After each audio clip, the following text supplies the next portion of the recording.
Do you lack power on your serve?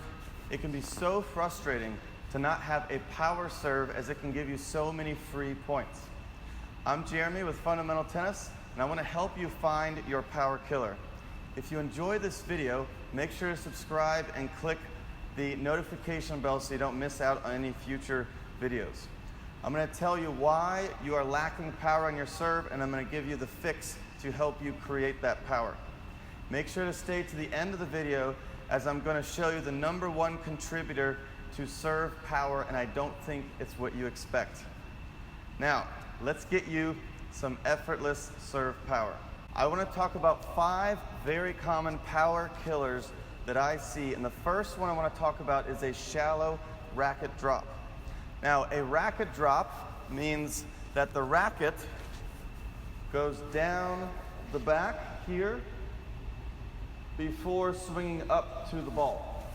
So it's important that if you are having a very shallow racket drop, so your racket only goes to your shoulder or maybe the middle of your back, then you're really limiting the potential for power you can get, because you're not allowing yourself to have the longest possible length of swing to accelerate that racket to the contact. So ideally, we'd like to have our hitting hand to the height of our elbow, or even lower if you're really flexible. But most of you, unless you're extremely inflexible, you should be able to get the hand to about the height of the elbow.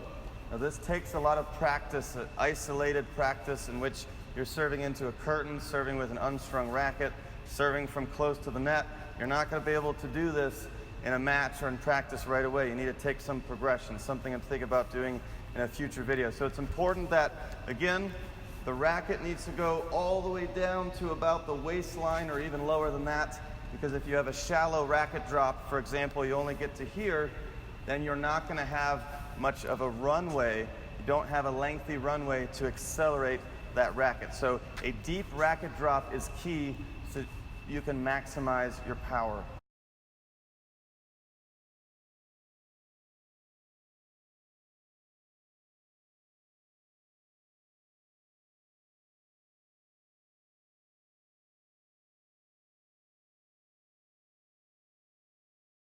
Power killer #2, this also has to do with the racket drop.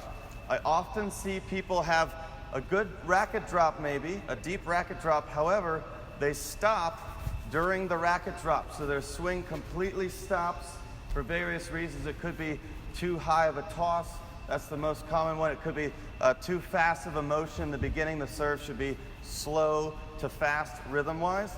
Now, what we want to do, of course, is from the trophy position to contact should be one continuous motion. So I very often see players do something like this. As you can see, I stop my racket when the racket goes down my back, and it's really going to take a lot of miles per hour off the table there. So we, of course, want to make this continuous. So from here, boom, you can see I really accelerate the arm.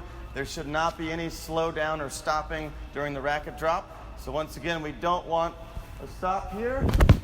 We want to make the swing continuous so that we really can accelerate that racket head towards the ball. So we'd like to have the slow and then go. So I make that continuous. We don't want to have a shallow racket drop, and we don't want to stop during the racket drop.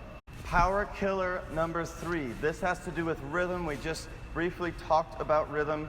The serve should be slow and then go. So the rhythm is slow and then fast, but when do you start to go fast? When should you accelerate during the serve?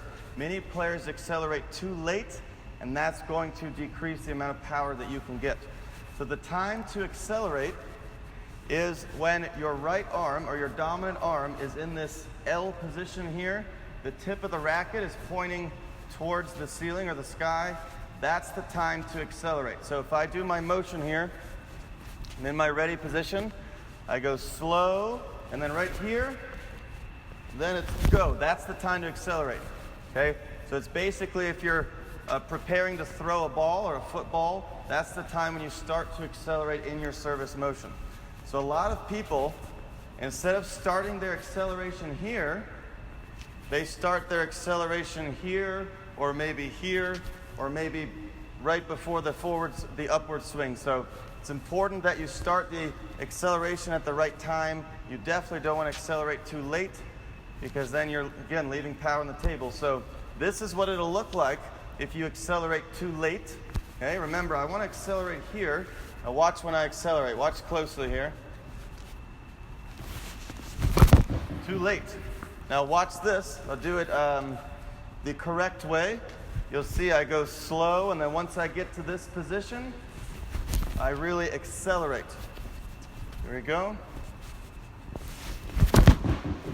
Okay, let me do that again. I have pretty quick rhythm, so you may not have seen it.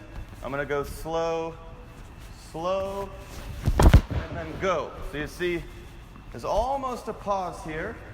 Roger Federer comes to mind during that trophy position. And then quick acceleration. You don't want to accelerate once, you don't want to start your acceleration once the racket's down your back. You want to start it in this trophy position here, or the throwing position, when that right arm is in that L position. Power killer number 4, every millisecond in which you're at the bottom of your knee bend is precious time that is dissipating in terms of the energy that you can create, the power that you can create on the ball. So what I mean by that is, for those of you who use their legs and get off the ground, you watch my legs here, this is about the bottom of my knee bend. Every millisecond that I'm waiting for the ball or waiting to do the next move, when I'm at that bottom of the knee bend, is power that is dissipating. Okay? So when we get to the bottom of the knee bend, we don't want to pause there. In fact, you want to be as quick as possible into the knee bend and out of the knee bend. Andy Roddick is a great example. You watch him serve. Once he gets to the bottom of his knee bend, he's not waiting there. It's real quick, goes boom, boom. So it's important that once you get to the bottom of your knee bend, you don't wait there at all. Again, every millisecond that you're waiting in this loaded position is power that you are losing. Power killer number 5 is all about synchronizing the lower body and the upper body. We talked about being at the bottom of the knee bend, and we talked about the racket drop.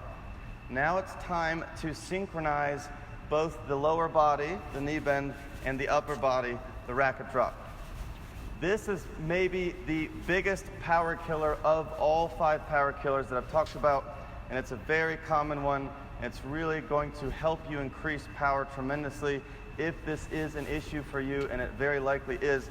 Now, when I talk about synchronizing the lower body with the upper body, when you're at the bottom of your knee bend,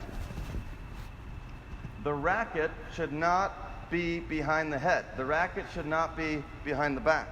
The racket should be in this position here. You see how I have my throwing position of my racket arm? My arm is in the L position, and the tip of the racket is pointing up towards the ceiling. So what initiates the racket to go from here to here is pushing off the ground. So the leg drive should initiate the racket drop. So when you push off the ground, your racket arm should be in this position. If you push off the ground from this position, you already started the racket drop, then you're going to lose a lot of power. Okay? So the legs are going to speed up the racket and getting the racket down the back. However, again, if the racket starts to go down the back prior to pushing off the ground, then you're going to lose power. So once again, I'll show you from this angle here. When I'm at the bottom of my load, you can see I'm in this trophy position. I do not want to be in here, because that, getting the racket down the back prior to the leg drive, is going to reduce power greatly. So the leg drive initiates the racket drop. So notice here how when my legs start to come up, the racket goes from pointing to the ceiling to going towards my head and down the back, right there. You made it to the end of the video. It's now time to talk about what creates power more than anything else on the serve, and that is your back hip.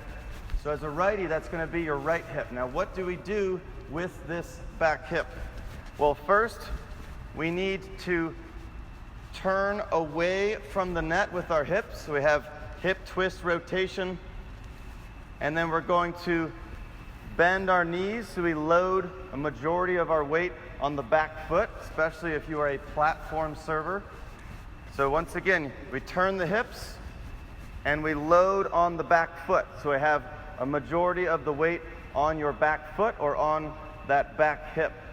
So the faster you can go from this loaded position, loading that back hip, from this loaded position to contact, the faster that hip fires to contact from the loaded position, the more power you get. That is the biggest contributor to power. Once again, you need to rotate the hips away from your target, and then also make sure that you load. You don't want to load just on your front hip or your front leg. So use that twist hip rotation, loading back and down on your back hip, so your right hip as a righty. And the faster you come out of that loaded position, the faster that hip fires from the loaded position to contact, the more power you get. That is the #1 contributor to power, as studies show. Figure out which of the power killers you have. You can video yourself in slow motion. I recommend that. It's a terrific tool to help figure out what's going on in your serve. I think it'll be quite obvious which power killer you have. And if you need help fixing that power killer, you can of course send me a message. I'd be more than happy to give you some progressions to help you make that fix. Because remember, with fundamental tennis, I don't just tell you what to do, I tell you how to do it. Also, please make sure to subscribe. If you do in fact want help with your tennis and you want to win more matches, hit the subscribe button, hit the notification bell. It really helped me a lot. And let me know if there's anything you want me to cover in the future. Maybe the forehand, maybe it's how to handle a ball that you're receiving. Maybe you have a question about a grip or a question about strategy. Would love to help you out there. So please give me some questions, and I hope you enjoyed this video. Have fun on the courts, and good luck.